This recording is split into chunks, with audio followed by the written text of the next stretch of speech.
Vaaki va koxa vululami leswi endzhaku loko vutomi bya manana wun'wana byi herisiwile hi wanuna loyi a n'wi tivaka. Ntsumbu wa Nomsa Sambo wu kumeke enhoveni ra vuntlhanu loyi a nga hundza. Hi ku ya hi va ndyangu, Sambo u pfinyiwile a nga si xekiwa nkolo. Emasunguleni Sambo a endle xikombelo xa ku sirheleriwa ehenhla ka wanuna loyi a nga hetelela a teka vutomi bya yena.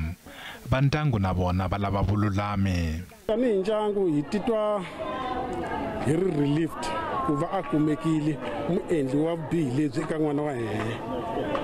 A hi swi vuli, a hi nga swi ehleketanga swa ku swi nga fika la, kambe swi endlekile hi ku n'wana wa hina a ya exigangwini xa yena, ivi mudlayi a n'wi vhimba ndleleni, a n'wi ba, a hetelela a n'wi dlaya, a n'wi lahla kwala nhoveni. Vahundzi va ndlela va fike va n'wi kuma ku munhu u lovile, va tivisa maphorisa.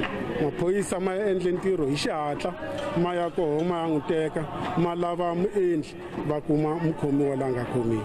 Sweswi a nga la khotsweni, mimoya ya yeneliseka hi ku nawu wu teke ntirho wa wona. Hi pfumela swa ku nawu wu ta endla leswi lavekaka.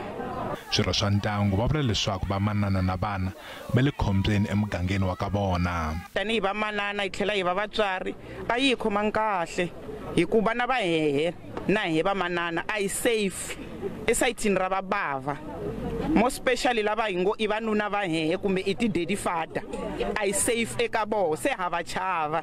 Hi leswi swi nga hi humelela. Hi vaviseke ngopfu tanihi community ya Mkhuhlu hi ku angarhela ngopfungopfu ka vamhani na vosesi lava hi nga na vo ka community ya hehe, ka leswi swi nga hi endlekela ka sesibusi swi hi tshove timbilu ngopfu. Muehleketeleriwa u languteriwa ku endla xikombelo xa beyili ra vumune wa vhiki leri taka.